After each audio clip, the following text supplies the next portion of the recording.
waa'ee gabaabbachuu fi dheerachuu sagalee akkasumatti illee jabaachuu fi laaffachuu sagalee irraa na yaadachiisme. Maali jette? Sagalee tokko akkamitti dheerataa? Dheeraa. Sagaleen tokko akkamitti dheeraata? Ammallee akkamitti Dheeraadha. gabaabaata?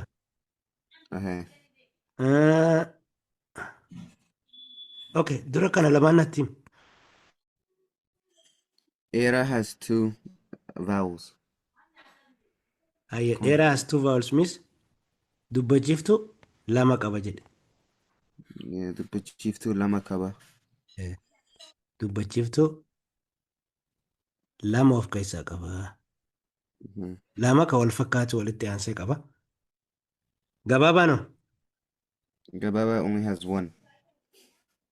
natti himi afaan One Oromootiin vowel. natti himi. Gabaabaa dubbachiiftuu tokko qaba. Sirriidha. Gabaabaan dubbachiiftu wal fakkaatu dubbachiiftu tokko qofa of keessaa qaba.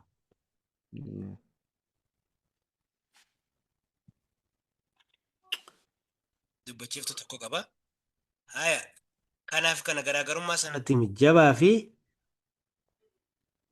akkasumatti illee laafaa. Jaba consonant dubbifama tokko qaba. Jaba. No, jaba dubbifama lama qaba. Sirriidha. Dubbifamaa lama ka wal fakkaatutu walitti aanee barraa. Yeah. Dubbifamaa lama kan wal fakkaatu. Maal jechuudha? Kan wal fakkaatu means what? They look like each other. Two similar consonant. Sagaleen sadii jabaataa jechuudha. Dubbifamaa wal fakkaatu lamaatu walitti aanee barraa. Laafaa no? Laafa dubbifama tokko qaba.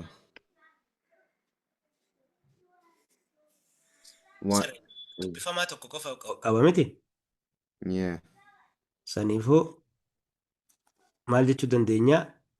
Dheerachuu fi gabaabbachuu sagalee kan murteessu dubbachiiftu yoo ta'u jabaachuu fi laaffachuu sagalee ammoo dubbifamaatu murteessaa jechuudha. Sagalee waan hin amma jedhe. Yeah. What do I say now? Like, I don't know how to say it. Jechuun like when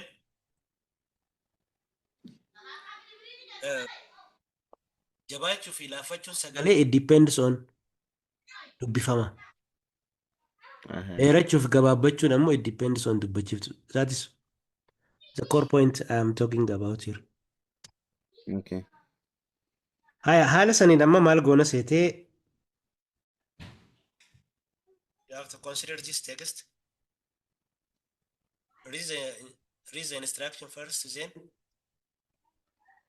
do these questions.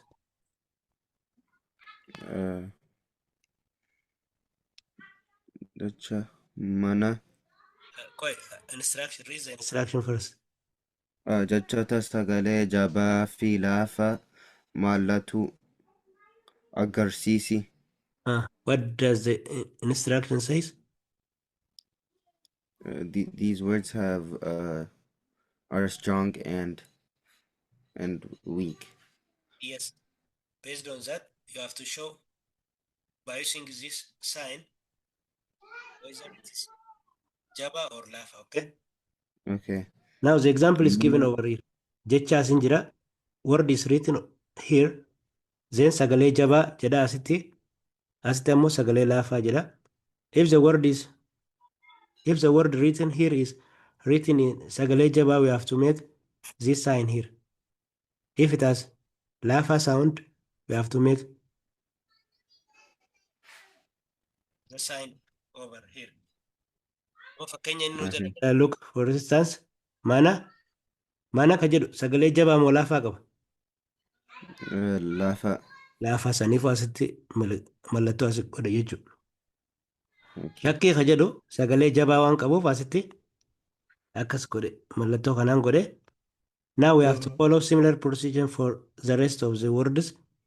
Read all of them first in Okay. a good pronunciation. We'll talk about Ta- the sound. Tafa. Tafa. Eegale gubbumarraa Huccuu. eegale kanarraa suuta jedhe. uh, Try to make Mana. your pronunciation more accurate, okay? Okay. Aye. Mana. Mana, Shak exactly. Shakkii. Shakkii sirriidha. Kattaan. Tafa. Tafa baay'ee bareedaadha. Kattaanu. Hukkuu. Kana mee. Huccuu. Akkasi. Caadhaa miti akka jabaate asitti. Caadhaa jabaatee miti. Huu.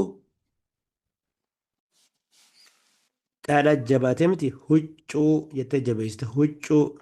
Jedhime Okay. huccuu jedhe. Huccuu. Akkasi. Huccuu. Huccuu jetta. Hayyee kattaanu dabarii. Bokkaa. Baay'ee bareedaadha. Bokkaa. Hayyee kattaanu. Rakkoo. Rakkoo. Rakkoo. Sirriidha. Rakkoo jedha. Kattaanu.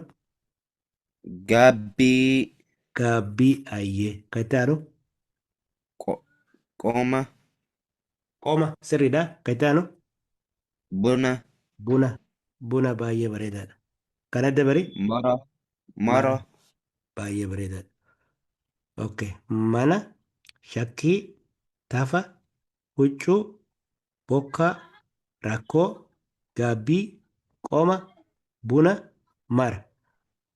Okay, now let us try to do the questions. Mana ka jedhu inni nu kanne sagalee laafaadha jedhe. Shakkii ka jedhu sagalee jabaa jedhe. Ayyaati dubbisaa natti himaa deema amma kana. Tafa. Tafa Ah, is lafa. sirriidha. Tafa ka jedhu sagalee laafaa jala goonaa. Ayyee. Ka itti aanu huccuu. Huccuu is Ah, jaba. sagalee jabaa qaba. Dubbifamaa wal fakkaatu lama qaba. Ayyee. Bokkaa. Bokkaa is jaba. Bokkaan jabaadha. Ayyee sagalee jabaa jala goona. Rakkoo ka jedhu dubbi. Rakkoo. Ah, Rakkoo is jaba. Ayyee. Gaabbii is Ayyee. jaba. Jabaadha. Okay. Ka itti aanu. Qooma lafa. Yes. Qooma ka jedhu laafaadha. Ka itti aanu. Buna Buna. lafa. Buna.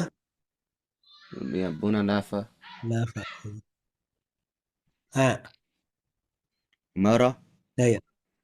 lafa. Sirriidha. Mara ka jedhu laafaadha. Okay.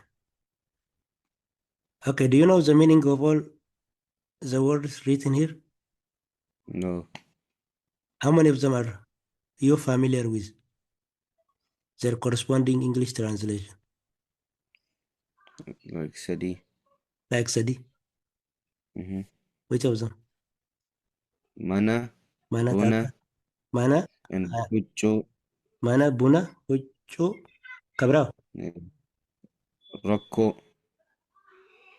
Rakkoo. What else? Kabra. Yeah, no, kabaran beku. I know you are familiar with the word koma. Qooma Huh? and beku. Beetu kan. And rafa Maal jette? Inni raanfate? Yeah, and rafate. Okay, let us start with mana. Mana means what? Like house Okay. or home. Mana jechuun house or home jette. Okay, huccuu. Huccu is like clothes. Ayyee. Close. Rakkoo Rakkoo. means like problem, right? Yep, right. Problem. Rakkoo hin qabu hogguu jennu no problem. Okay. Buna is coffee. Yeah. Qooma Coffee. Yeah.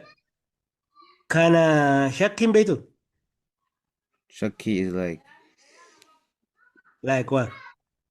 I don't know. Huh? Doubt. Oh, doubt. Yeah. Doubt yookaanu? Can you say it like this? Hesitation. Yeah. Kana. Imbeku. Himbeku. Aye. This is like we already learned this word, okay? You forgot it. Oh, okay. Baranetur, yeah? Sigale Yeah. amma? Yeah. Eh. Aye katan. Kana katan. Bokka, Huh? Bokka, Yeah. Bokka, Boka is Mbeku, Himbeku, simply rain. rain. Okay. You know rain, roba beitamit. Yeah, Roba. Yeah. Kuni tokkume. They are synonyms, okay? Mm-hmm. Aye katan. Gabi. Gabi, Himbeku. Gabi yeroo jennu something like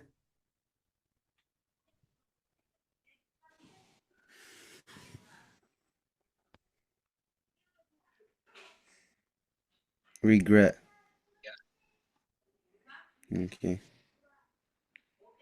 Koma.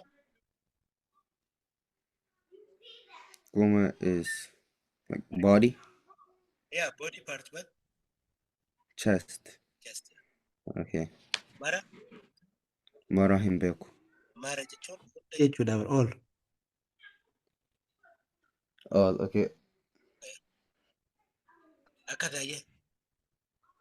Baay'ee kaanitti baay'ee galatoomi. Bareedaa daliidhaa. Alright, Kanatom.